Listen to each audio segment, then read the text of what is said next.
യപ്പാ എന്ന് പുലിമുടി അടിയന്തരം യപ്പ ചത്ത്. തെറ്റ് ചെയ്യാത്തവരായിട്ട് ആരുണ്ട്? 4 വർഷം ബാത്റൂമിൽ പോകാത്തവരുണ്ടോ? ആന ചവിട്ടിയിട്ട് രക്ഷപ്പെട്ടവരുണ്ടോ എന്ന് ചോദിച്ചാൽ ആരെങ്കിലുമൊക്കെ കടന്നു വരാം. പക്ഷേ ഇതുവരെ ജീവിതത്തിൽ ഒരു തെറ്റോ വീഴ്ചയോ സംഭവിക്കാത്ത ആരുണ്ട് എന്ന് ചോദിച്ചാൽ തീർച്ചയായും നെഞ്ചത്ത് കൈവച്ച് ഒരാൾക്ക് മുന്നിലോട്ട് വരാൻ കഴിയില്ല. അതാണ് സത്യം. മാരകമായ രോഗാവസ്ഥയിൽ കിടക്കുന്ന ഒരു പെൺകുട്ടിയെ അവളുടെ വേദനയെപ്പോലും പുച്ഛിക്കുന്ന തരത്തിൽ എപ്പോൾ ചത്തു, എപ്പോഴാണ് അടിയന്തിരം എന്ന് ചോദിച്ച ഈ ജീവിയെയെല്ലാം ചോദ്യം ചെയ്യപ്പെടേണ്ട കാലം കഴിഞ്ഞു. ഇവളുടെയെല്ലാം വീഡിയോ കാണുന്ന നമ്മുടെ പുതിയ തലമുറ മനുഷ്യത്വം എന്നതിന്റെ അർത്ഥം പോലും മറന്നുപോകും. ഇവളുടെ ചില വാക്കുകൾ കേൾക്കുമ്പോൾ തോന്നും നമ്മുടെ നിയമവ്യവസ്ഥയെല്ലാം ഇവളുടെ വീട്ടിലെ അടുപ്പിൽ നിന്നാണ് ഉത്ഭവിച്ചതെന്ന്. നെജില എന്നൊരു സ്ത്രീയെ കുറിച്ച് അറിയില്ലേ? ആദ്യം ജനങ്ങളുടെ സഹതാപം പിടിച്ചുപറ്റി ജീവിക്കാൻ കഷ്ടപ്പെടുന്ന ഒരു സ്ത്രീയെ നമ്മുടെ മുമ്പിലോട്ട് വന്ന നെജിലയെ കേരളത്തിലെ ഒട്ടേറെ ജനങ്ങൾ ചേർത്ത് പിടിച്ചു. പിന്നീട് ജനങ്ങൾക്ക് ഇഷ്ടപ്പെടാത്ത തരത്തിലുള്ള പല കാര്യങ്ങളും വീഴ്ചകളും ഇവരുടെ പക്കൽ നിന്നുണ്ടായി. അതുകൊണ്ട് തന്നെ അവരെ സപ്പോർട്ട് ചെയ്ത പലരും പിന്നീട് അവരെ വിട്ടുകളഞ്ഞു, ഈ ഞാനടക്കം. പിന്നീട് അവരെക്കുറിച്ച് റിയാക്ട് ചെയ്യണമെങ്കിൽ അവരുടെ തെറ്റുകളെ സമൂഹത്തിലേക്ക് എത്തിച്ചുകൊണ്ടായിരിക്കണം അത്. അതുകൊണ്ട് തന്നെ മനസാക്ഷിയുള്ള ഒട്ടേറെ യൂട്യൂബർമാർ ആ കാര്യം വിട്ടുകളഞ്ഞു. പക്ഷേ വർഷങ്ങളോളം ഇവരെ പിന്തുടർന്ന് വീഡിയോ ചെയ്യുന്നവരും ഇപ്പോൾ വലിയ മഹതികളായി യൂട്യൂബിൽ വിലസുന്നുണ്ട്. സ്വന്തം തെറ്റ് മറച്ചു വെച്ചുകൊണ്ട് മറ്റുള്ളവരുടെ തെറ്റിനെ കുത്തി തോണ്ടിയെടുക്കുന്നവർ. കണ്ണിൽ വലിയൊരു കോല് ആണ്ട് കിടക്കുമ്പോഴാണ് മറ്റുള്ളവന്റെ കണ്ണിലെ കരട് ഇവർ നീക്കാൻ ശ്രമിക്കുന്നത്. ആ ഇടക്കാണ് ഒരു ചെപ്പീന ജീവി എന്ന ഒരു സ്ത്രീ ഈ വഴിയിലോട്ട് കടന്നു വരുന്നത്. ഇപ്പോൾ ഇങ്ങനെ പറയാനുള്ള പ്രധാന കാരണം ഇവരുടെ വീഡിയോയിൽ ഞാൻ കണ്ട ചില വാക്കുകളാണ്. നെജിലയുടെ ഭർത്താവ് അവരുടെ ഉമ്മയെ എന്തൊക്കെയോ പറഞ്ഞു അത്രേ. അത് കേട്ടു നിൽക്കാൻ നെജിലയുടെ ആങ്ങളമാർക്ക് നട്ടലില്ലാത്തത് കൊണ്ടല്ലേ എന്നാണ് ഇവരുടെ വാദം. എന്നാൽ വർഷങ്ങൾക്ക് മുമ്പ് ഈ ചെപ്പീന ജീവി പറഞ്ഞ പല കാര്യങ്ങളും ഞങ്ങൾ മുസ്ലിങ്ങൾ ഇതുവരെ മറന്നിട്ടില്ല.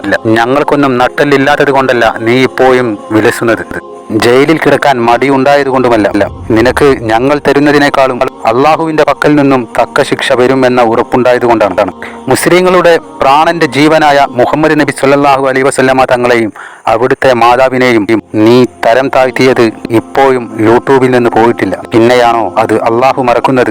അല്ലെങ്കിലും ഈ നെജിലയെ കുറിച്ച് പറയാൻ നിനക്ക് എന്ത് അർഹതയാണുള്ളത്? മുസ്ലിമിന്റെ പേരും പൊട്ടും തൊട്ട് ചുണ്ടിൽ ലിഫ്റ്റിക്കും മുഖത്ത് പുട്ടിമുട്ട് നീ വന്നിരിക്കുമ്പോൾ നീ ഏത് മോഡൽ സാധനമാണെന്ന് പോലും ഞങ്ങൾക്ക് മനസ്സിലാക്കാൻ കഴിയുന്നില്ല. തന്റെ തെറ്റുകളെല്ലാം മറച്ചു വെച്ചാണോ മറ്റൊരാളുടെ തെറ്റിനെ നീ വീണ്ടും കുത്തിപ്പൊക്കിയെടുക്കുന്നത്? എന്നാൽ ആ പ്രവണത അങ്ങ് വിട്ടേക്ക്. അതായിരിക്കും ഏറ്റവും നല്ലത്. ഈ നജിലാക്കും ഷാനിനുമെല്ലാം അള്ളാഹു ചിലപ്പോൾ പൊരുത്തപ്പെട്ട് നൽകും. നിനക്കൊന്നും ജീവിതത്തിൽ അത് കിട്ടില്ല എന്നുള്ള കാര്യം ഉറപ്പിച്ചോളൂ. കള്ളു കുടിച്ചവന് അള്ളാഹു പൊരുത്തപ്പെട്ട് നൽകും. വ്യഭിചരിച്ചവനും പലിശ തിന്നവനും എന്തിനേറെ വൻ പാപമായ ശിർക്ക് ചെയ്തവന് പോലും പശ്ചാത്തപിച്ചാൽ അവൻ ഉദ്ദേശിക്കുന്നവർക്ക് അവൻ പൊരുത്തപ്പെട്ട് നൽകും. എന്നാൽ അവൻ ഒരിക്കലും പൊരുത്തപ്പെടാത്ത ഒരു കൂട്ടരുണ്ട്. ഹബീബായ നബി തങ്ങളുടെ ഹദീസിന് അത് വ്യക്തമായി കിടപ്പുണ്ട്. മറ്റുള്ളവരുടെ തെറ്റിനെ കുറ്റമാക്കി പച്ചയിറച്ചി കടിച്ച് വലിച്ച് തിന്നുന്നവർ. അതിൽപ്പെട്ട ഒരാളാണല്ലോ നീയും. എന്തിനാണ് സ്ത്രീയെ? ലജ്ജയുണ്ടോ നിങ്ങൾക്ക്? മാസങ്ങൾക്ക് മുമ്പ് കഴിഞ്ഞുപോയ കാര്യങ്ങൾ വീണ്ടും സാമൂഹ്യ മാധ്യമത്തിലൂടെ ജനങ്ങളുടെ മുമ്പിലേക്ക് എത്തിക്കുവാൻ നിങ്ങൾക്ക് ഉളുപ്പില്ലേ? നെജിലയെ സപ്പോർട്ട് ചെയ്യുന്നതല്ല, നിങ്ങൾക്ക് അവളെ കുറിച്ച് പറയാനുള്ള യാതൊരു അർഹതയുമില്ല എന്നുള്ളത് നിങ്ങൾക്ക് തെളിയിച്ചു നൽകുന്നതാണ്.